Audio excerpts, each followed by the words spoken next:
Good morning, friends. Happy Monday morning. I got away for the weekend, so I'm feeling energized and refreshed. So that is the energy that I am bringing to you this morning. I hope that you had a great weekend, and I really hope that your Monday is off to a great start. So today we're going to be talking about one of my favorite subjects, the reset. And I am probably most known for the Sunday reset and even have a trademark on the phrase. And as you know, every week with my family's help, I reset my home back to baseline. And this really is my top strategy for maintaining a beautifully organized space and not having to clean and organize all day. However, there are many maintenance tasks that don't need to be done on a weekly basis. So, as you may have guessed it, I also do a monthly reset, and that's what I'm going to be talking about today. So, I try to do these tasks around the first of the month, or if the first is going to fall midweek, I might try and do it the weekend before. So that's why I'm bringing you this live today. I'm going to be doing my monthly reset this weekend. So you have a whole week to prepare yourself mentally and put your list together. So not every month do we have to do all the things that I'm going to talk about today, but I do have a list that I refer to, and I can decide in any given month if they need to be done. By having a list, it gets it out of my head. I have an easy place to reference it. As you know, I like to keep as much on paper or digitally as I can so that I don't have to keep it in my head, so I can make room for much better, more creative things. So you also know that without a schedule, things don't really get done. So it serves me, and I know it will serve you to make a list of tasks and have a schedule to get them done. So you also know that I'm a big fan of batching activities. And I do know that batching activities doesn't work for everyone. Your brain might not work that way, and it just might not work for your schedule. But if it does work for you, I highly recommend batching your monthly reset tasks because it can build so much efficiency into our daily lives. So I'm going to share what's on the reset list. And most of us are not taught how to do these things. They are very simple. And a lot of my friends and clients joke with me that I'm teaching them how to be an adult. And the truth is, I didn't know this stuff either before I learned it the hard way. And I want to share these tasks with you so you can avoid the expense and time that comes along with not doing them. So the first step is cleaning out our washing machines. Yes, it is so painful to have to clean something that cleans, but front loading washing machines need to be maintained in order to function optimally for more than a few years. And like I just said, I learned this the hard way. I didn't know it needed to be maintained. I had always had a top loader, and I started getting black stuff on my clothes.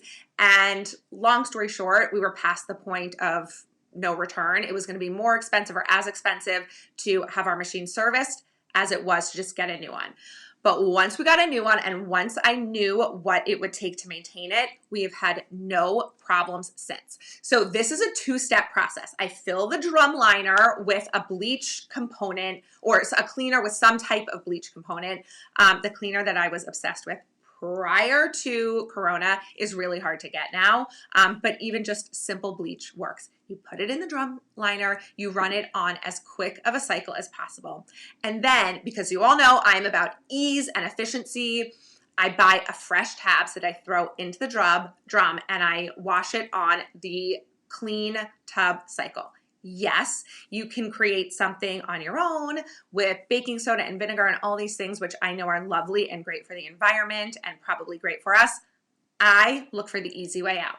Always. I'm looking for ease and efficiency and effectiveness. So these fresh tabs work great. Can you do both of those on the same load? You can. The reason I don't is because I don't want there to be any bleach residue left in the washer by the time I put my clothes in. So I do it on two separate cycles. It's really easy, and this will prolong the life of your washing machine by years. If you do nothing else that I say today, do that. The next thing is cleaning out the dishwasher. I, again, had no idea that something that cleans would need to be cleaned. But as you know, they can accumulate a film. So I do the same thing as I do with my washing machine. I buy a fresh tabs that are specifically made for your dishwasher. You run it on in a fresh cycle and it sanitizes and cleans it.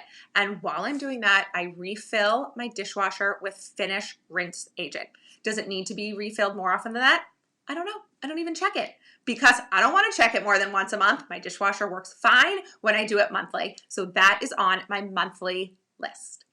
Another task that I don't love, but it is necessary, is to clean my vacuum filters, and because I have long hair that gets everywhere, cut the hair out of the bottom of the vacuum. Sounds gross. It is oddly satisfying. But doing this really does help eliminate the extra dust and dirt from your home. You do it once a month, your vacuums are clean so that they can then do their job. Another task that is very satisfying is refilling our soap dispensers. It's super easy. I love to do it. Now that we're washing our hands all the time, it is necessary, but the truth is they don't need to be filled more than once a month. And if I batch this once a month, I never have to worry that my kids or I are going to stumble upon an empty soap dispenser. And one more random efficiency builder is checking the light bulbs inside and outside of my house on a monthly basis. I don't really want to be checking light bulbs often. I'm not really too bothered if one goes out mid-month, but by batching this task all in 1 month, if we have to take out a ladder, the ladder's already out, we can change them all at once. There's usually maybe at most 2 bulbs that are out, and they're usually outside of the house. To be honest, the ones indoors seem to last forever. But again, this is just something that's on my list. I don't have to think about in between, and it gets done very quickly. Another task that I love to do is cleaning my light fixtures. So in the kitchen, if you have any light fixtures in your kitchen, like pendants, they get dust and they get grease on them from cooking. So it is oddly satisfying to clean your light fixtures. But again, this is something I just do once a month. And finally is cleaning the oven. Now, I use the self-clean function, but be warned, I have heard that in some ovens, they can start fires. So it might not be for you to use the self-clean oven. I will put it in your hands to research whether or not it makes sense for you. The truth is, as you know, I don't cook a lot. So this is really not something that needs to be done monthly. I might peek inside, see if it needs a cleaning or not.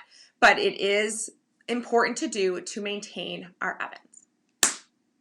That's it, friends. This all sounds super fun, right?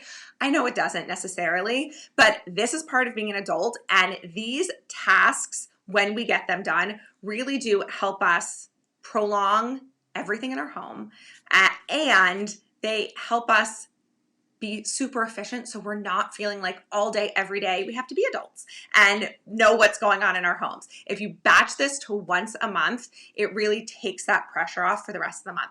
And the reality is, I know it sounds like a lot, but it really doesn't take me more than 1 to 2 hours, depending on if I have to do the oven or not. My husband is the one that changes the light bulbs outside. He helps me clean the light fixtures in the kitchen because we actually like physically take them down. It really doesn't take that much time to do it, like with the dishwasher and the washing machine. You pop the tabs in, you have to wait for it to go, but you're not physically doing any work. But these things work to maintain the life of your appliances. So I highly recommend doing it. I would love to know if you reset your home weekly and monthly and what tasks are on your list. So let me know in the comments below. I will not be going live next Monday because it's Memorial Day. So I hope you all have an amazing day off. But before I go, I want to remind you that tomorrow night, I am putting on my totally free masterclass over Zoom. This is the only time that we will get to hang out live on Zoom together for the year, aside from professional organizers. But if you want to get organized, this is the one and only chance to hang out with me live over Zoom. I'm going to be teaching the 4-step framework in its entirety that the membership is based on. I'm going to stay on to answer so many of your questions. So I hope you will join me live. If you can't attend live, if you sign up via the link, I will send you the replay, but you will only get it if you are signed up to attend the webinar. And I'm so excited to let you know that After the masterclass is over, I'm going to be opening doors to the membership for the only time in 2021. We are capping the amount of spots that we are letting into the membership so that we can continue to be super high touch and give you all the support you have come to know and love through the G&G membership. So if you think you want in, if you've been planning to get into the membership, I highly recommend that you sign up for the masterclass. Also, we might be giving out a coupon code. I'm just saying. All right, friends, I hope you have an amazing rest of your Monday, and I really hope to see you tomorrow night via Zoom. I want to see your cute face. I never get to see it. You get to see me on here all the time, but I want to see you. I hope to see you there.